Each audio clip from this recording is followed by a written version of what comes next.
Decision reached. After about 12 hours of jury deliberations, there's a verdict in the Boston Marathon bombing trial. Racial tensions reignited. A white police officer is charged with murder after fatally shooting a black man in South Carolina. Reflecting on children, the Holy Father calls them the greatest blessing God bestows on man and woman. And simple living. A college senior researches detachment from material goods as a key to happiness.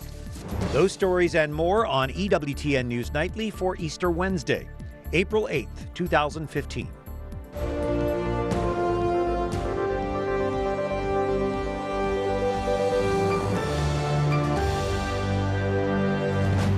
Good evening from Washington. Thanks for joining us. I'm Brian Patrick with your news now. A former South Carolina police officer who claims he killed an unarmed man in self-defense faces murder charges tonight.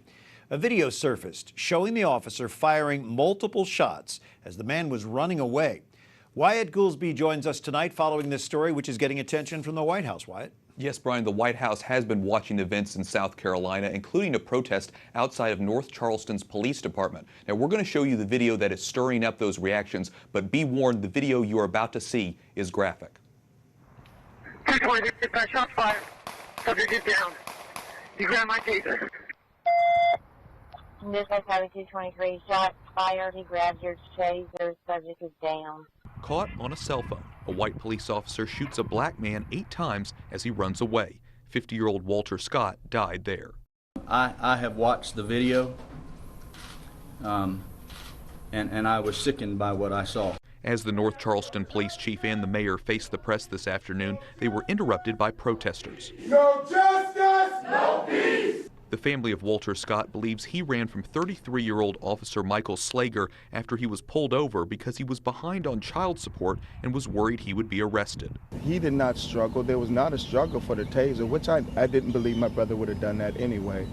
But after seeing the video, I was like, he was running for his life, not to be shot down. The fatal shooting comes after months of debate about race and law enforcement over confrontations with unarmed black citizens in Ferguson, Missouri and New York City. The president is obviously aware of it and has seen the video.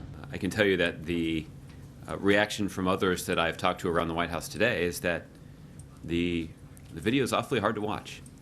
And I think that is the kind of human response that we've seen from people all across the country. The mayor of North Charleston says since the video surfaced, dozens of body cameras have been ordered for every North Charleston police officer in the field. The police chief also announced that the police officer has been fired from the force. Both he and the White House urged the public to let the FBI and South Carolina law enforcement conduct a full investigation before passing any blame. Right now, Scott's family is asking the community for prayers. Brian? Wyatt Goolsby, thank you. Now, some of the other stories our EWTN News Nightly team has been covering in today's world. Boston Marathon bomber Zohar Tsarnaev is found guilty on all 30 charges. 17 of the charges carry the death penalty. In the next phase of his trial, that same jury must decide if Tsarnaev will be executed or spend life in prison. 3 people died and 260 were wounded when 2 bombs exploded near the marathon finish line 2 years ago. A temporary hold on President Obama's immigration executive action remains in place tonight. A federal judge in Texas denies a request by the U.S. Department of Justice to lift that hold. The administration is now temporarily barred from implementing policies allowing millions of people in the U.S. illegally to remain here.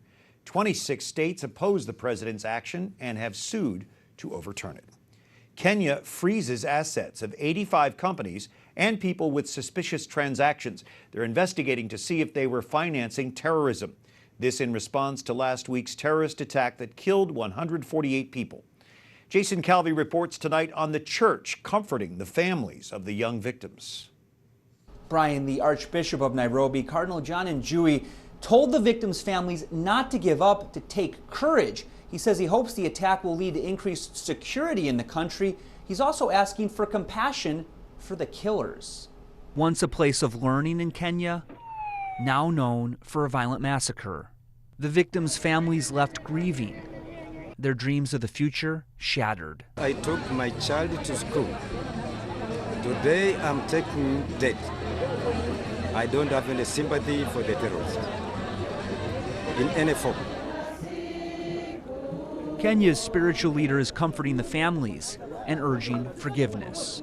Let us think also of those that are involved in acts like this, and that there can be a process of, conversion. In response, some of the families now say they'll pray for forgiveness for the killers. Survivors say the 4 gunmen targeted Christians. The Islamic terrorist group Al-Shabaab has claimed responsibility. A manhunt is underway for this man.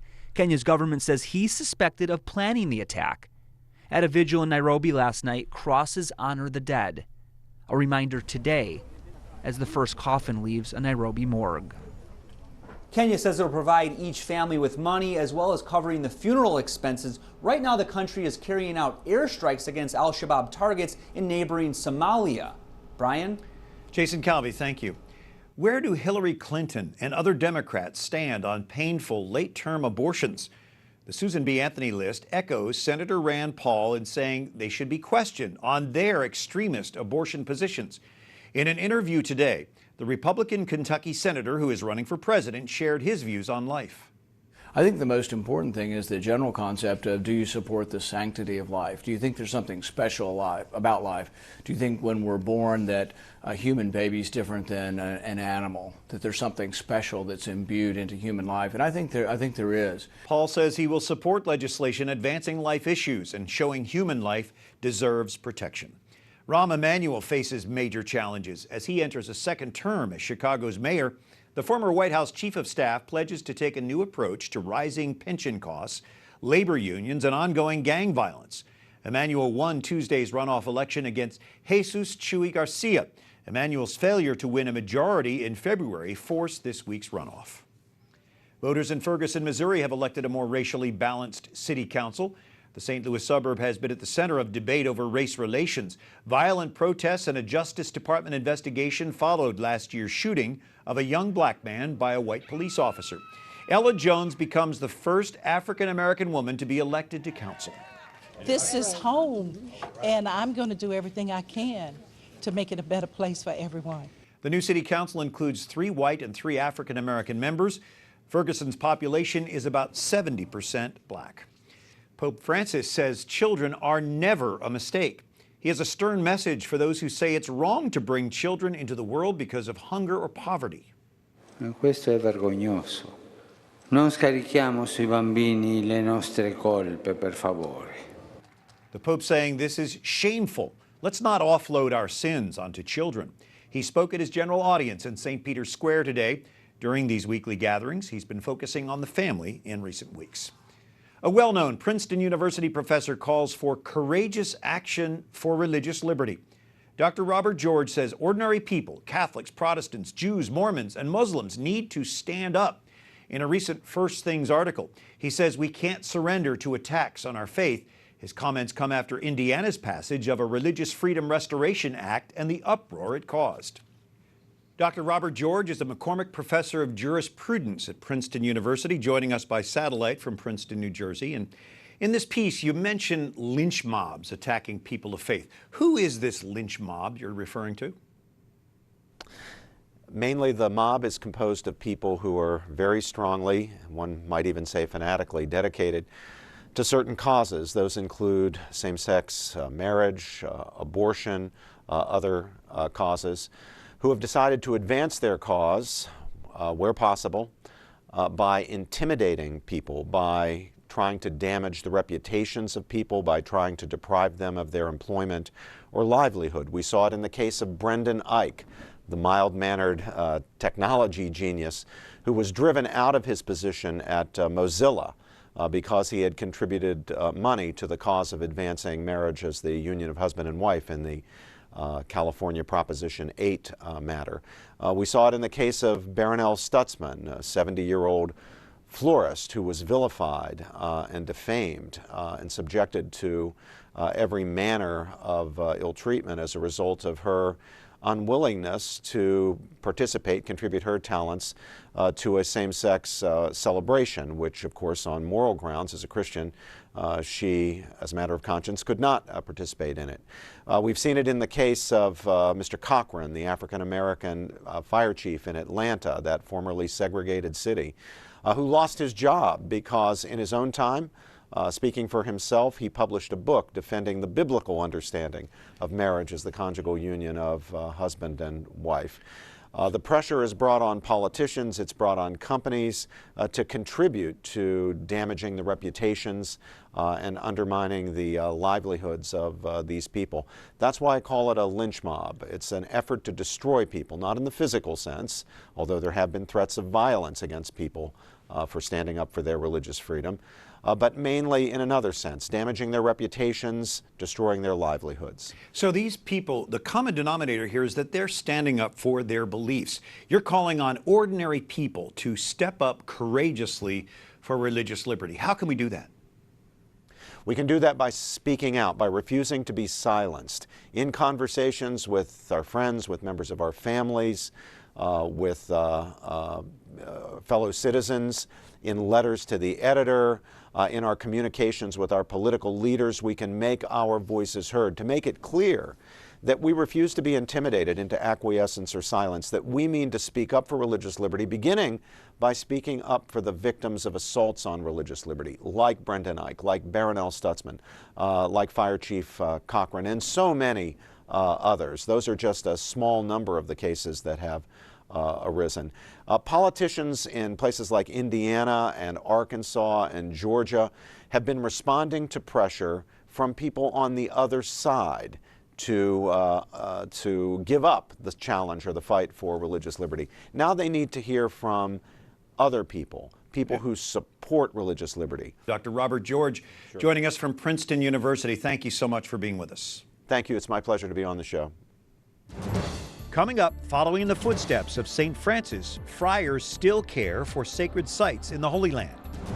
And Into the Woods, an experiment in simple living.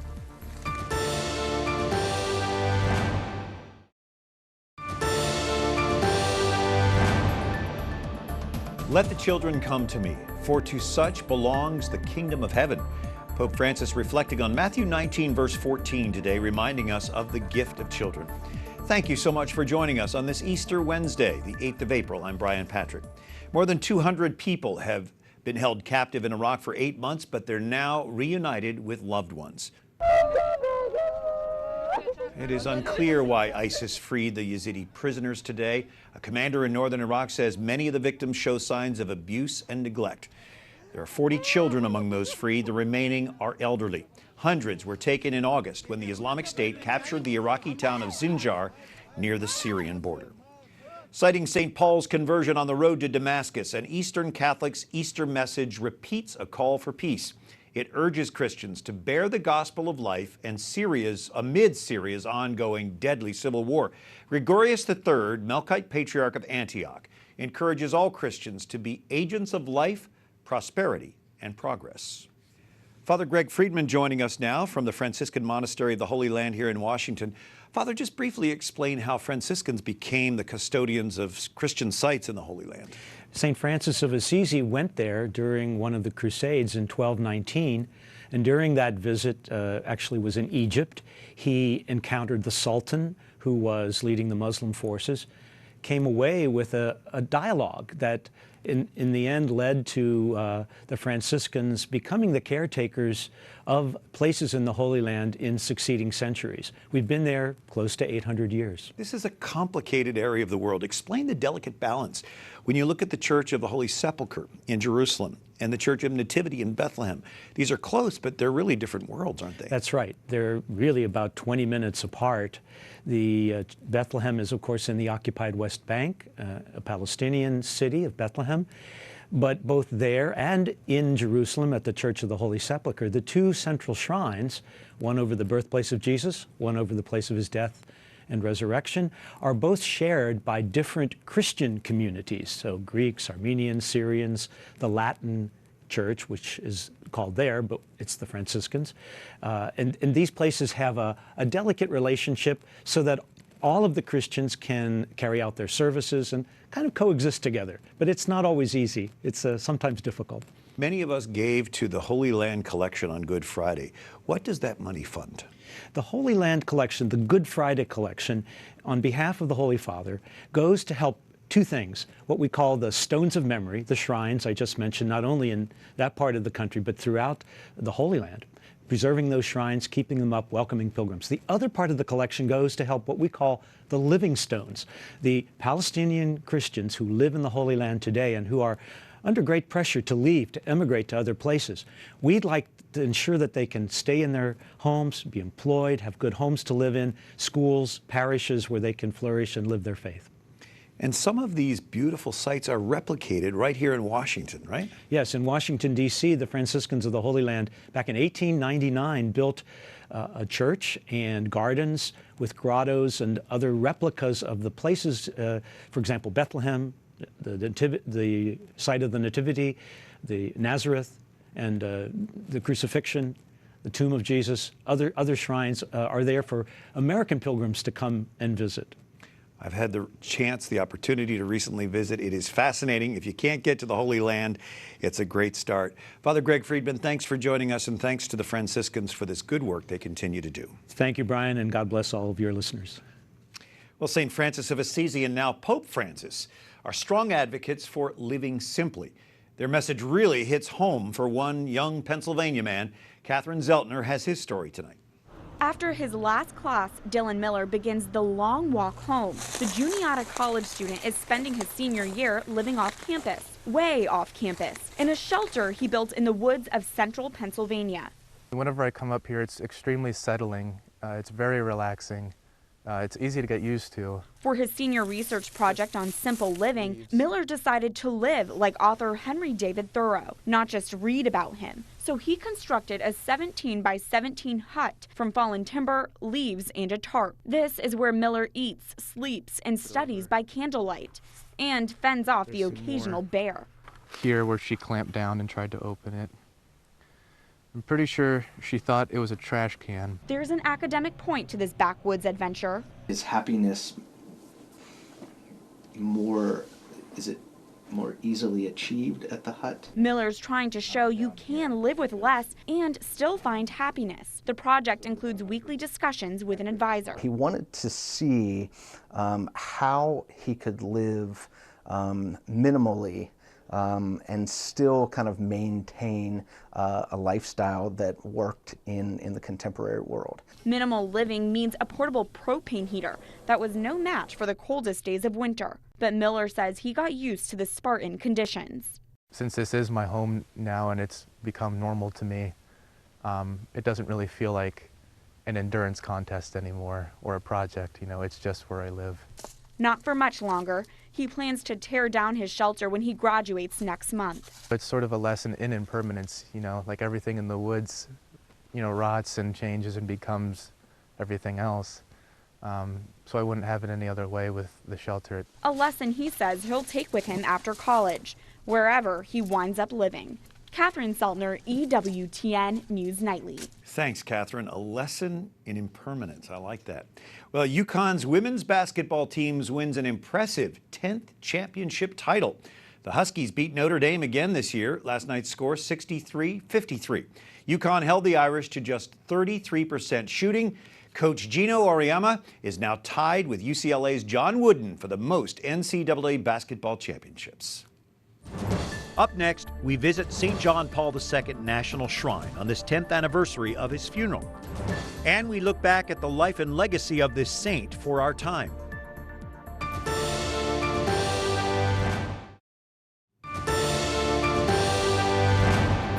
Do not abandon yourselves to despair. We are the Easter people, and hallelujah is our song. A beautiful quote from St. John Paul II on this Easter Wednesday as we remember his funeral 10 years ago today. Thanks for joining us. I'm Brian Patrick.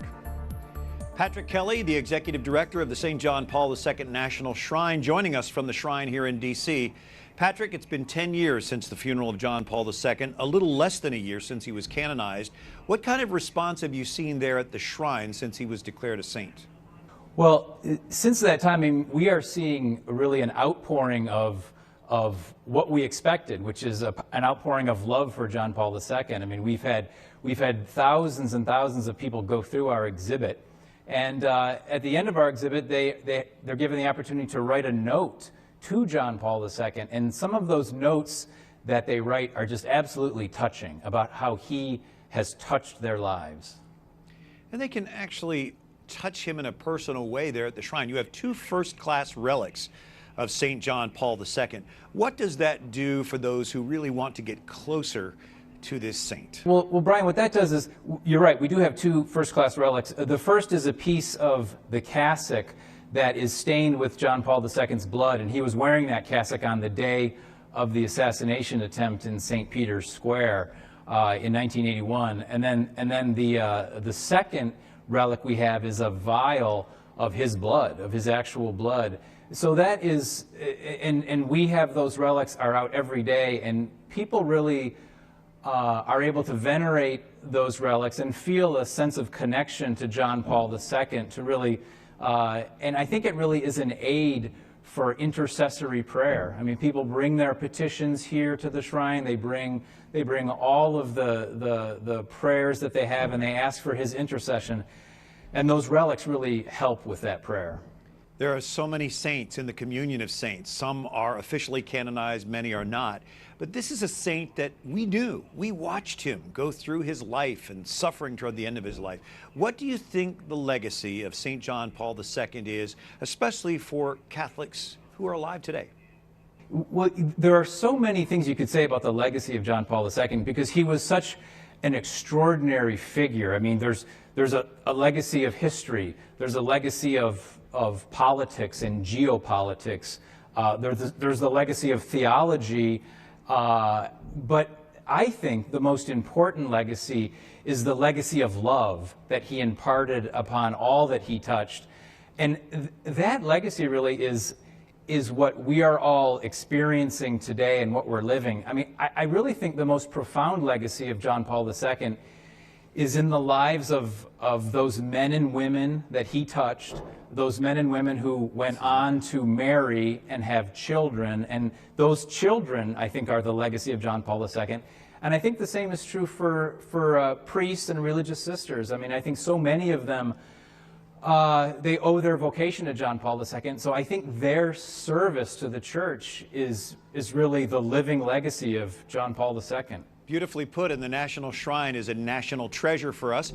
Patrick Kelly, the Executive Director of St. John Paul II National Shrine. Thanks for being with us on this special day, Patrick.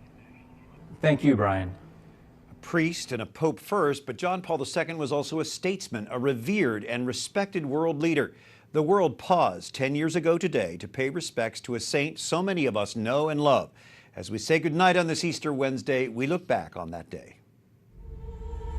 Lo hanno chiamato di un paese lontano.